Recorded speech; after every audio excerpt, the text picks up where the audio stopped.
Chapter 16. The Woman. "Quick!" said Mr. Fox. "Hide!" He and Badger and the smallest fox jumped up onto a shelf and crouched behind a row of big cider jars. Peering around the jars, they saw a huge woman coming down into the cellar. At the foot of the steps, the woman paused, looking to right and left. Then she turned and headed straight for the place where Mr. Fox and Badger and the smallest fox were hiding. She stopped right in front of them.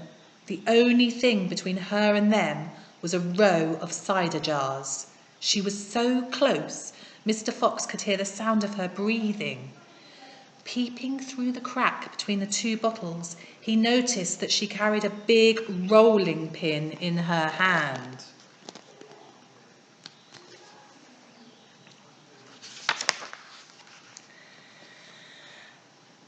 "How many will you want this time, Mrs. Bean?" the woman shouted, and from the top of the steps the other voice called back, "Bring up 2 or 3 jars."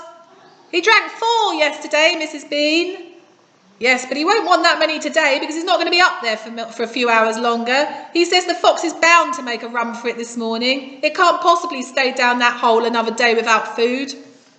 The woman in the cellar reached out and lifted a jar of cider from the shelf.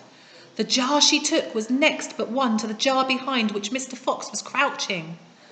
"I'll be glad when the rotten brute is killed and strung up on the front porch," she called out. "And by the way, Mrs. Bean, your husband promised I could have the tail as a souvenir." "The tail's been all shot to pieces," said the voice from upstairs. "Didn't you know that?" "You mean it's ruined?" "Of course it's ruined. They shot the tail but missed the fox." "Oh, heck," said the big woman. "I did so want that tail." "You can have the head instead, Mabel. You can get it stuffed and hang it on your bedroom wall. Hurry up now with that cider." "Yes, ma'am, I'm coming," said the big woman, and she took a second jar from the shelf. "If she takes one more, she'll see us," thought Mr. Fox. He could feel the smallest fox's body pressed tightly against his own, quivering with excitement. "Will 2 be enough, Mrs. Bean, or shall I take 3? "My goodness, Mabel, I don't care how many, as long as you get a move on." "2 it is," said the huge woman, speaking to herself now. "He drinks too much anyway."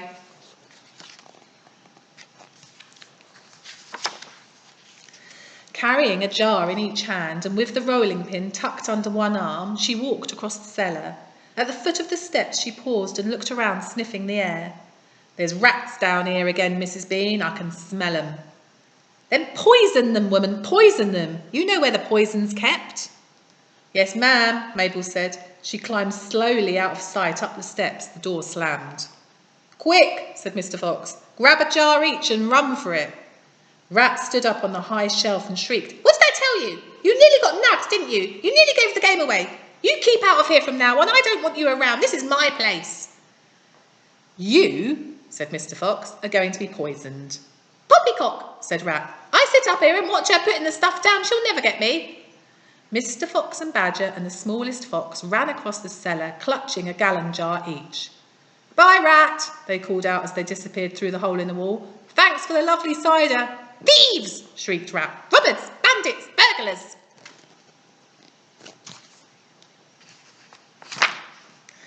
Chapter 17. The Great Feast. Back in the tunnel they paused so that Mr. Fox could brick up the hole in the wall. He was humming to himself as he put the bricks back in place. "I can still taste that glorious cider," he said.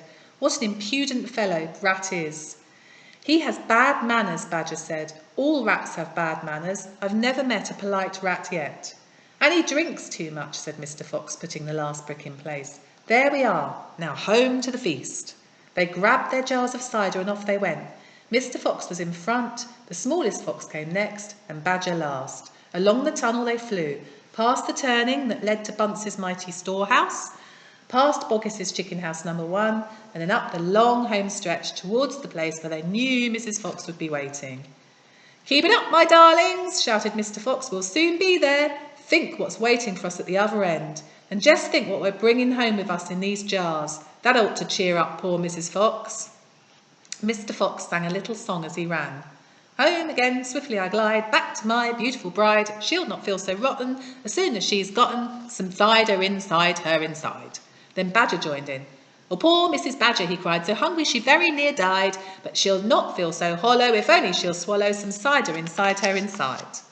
They were still singing as they rounded the final corner and burst in upon the most amazing and wonderful sight any of them had ever seen.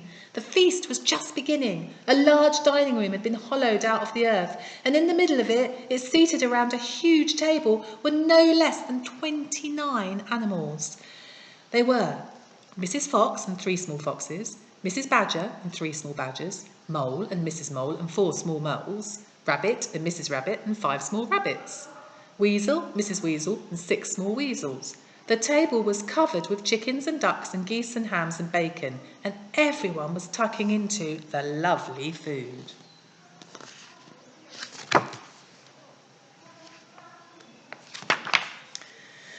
"My darling," cried Mrs. Fox, jumping up and hugging Mr. Fox. "We couldn't wait. Please forgive us." Then she hugged the smallest fox of all, and Mrs. Badger hugged Badger, and everyone hugged everyone else. Amid shouts of joy, the great jars of cider were placed upon the table, and Mr. Fox and Badger and the smallest fox sat down with the others. You must remember, no one has eaten a thing for several days. They were ravenous. So for a while there was no conversation at all. There was only the sound of crunching and chewing as the animals attacked the succulent food. At last Badger stood up. He raised his glass of cider and called out, "A toast! Bye, Mr. Barnes. See you next week. I want you to all stand and drink a toast to our dear friend who has saved our lives this day, Mr. Fox." "To Mr. Fox," they all shouted, standing up and raising their glasses. "To Mr. Fox, long may he live." Then Mrs. Fox got shyly to her feet and said, "I don't want to make a speech. I just want to say one thing, and this is, my husband is a fantastic fox." Everyone clapped and cheered. Then Mr. Fox himself stood up. "This delicious meal," he began, then he stopped. In the silence that followed, he let out a tremendous belch. There was laughter and more clapping. "This delicious meal, my friends," he went on, "is by courtesy of Messieurs Boggis, Bunce and Bean." More cheering and laughter. "And I hope you have enjoyed it as much as I have." He let fly another colossal belch. "Better out than in," said Badger. "Thank you," said Mr. Fox, grinning hugely. "But now, my friends, let us be serious. Let us think of tomorrow and the next day and the days after that. If we go out, we'll all be killed, right?"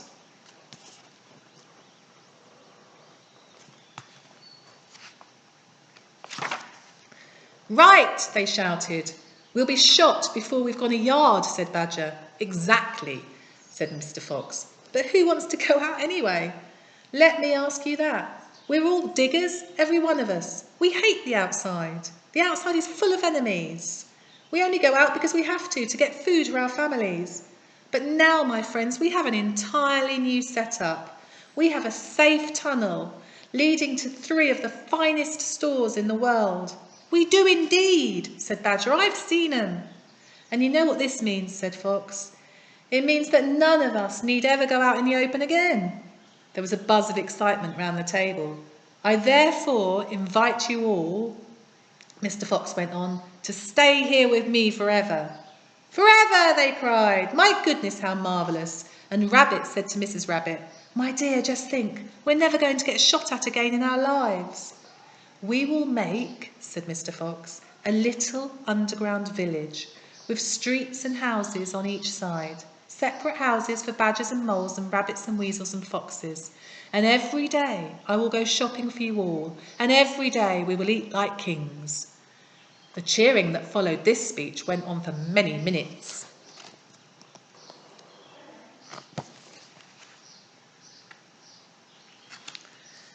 Chapter 18. Still waiting. Outside the fox's hole, Boggis and Bunce and Bean sat beside their tents with their guns on their laps. It was beginning to rain. Water was trickling down the necks of the 3 men and into their shoes. "He won't stay down there much longer," Boggis said. "The brute must be famished," Bunce said. "That's right," Bean said. "He'll be making a dash for it any moment. Keep your guns handy." They sat there by the hole, waiting for the fox to come out. And as far as I know, they're still waiting. everyone.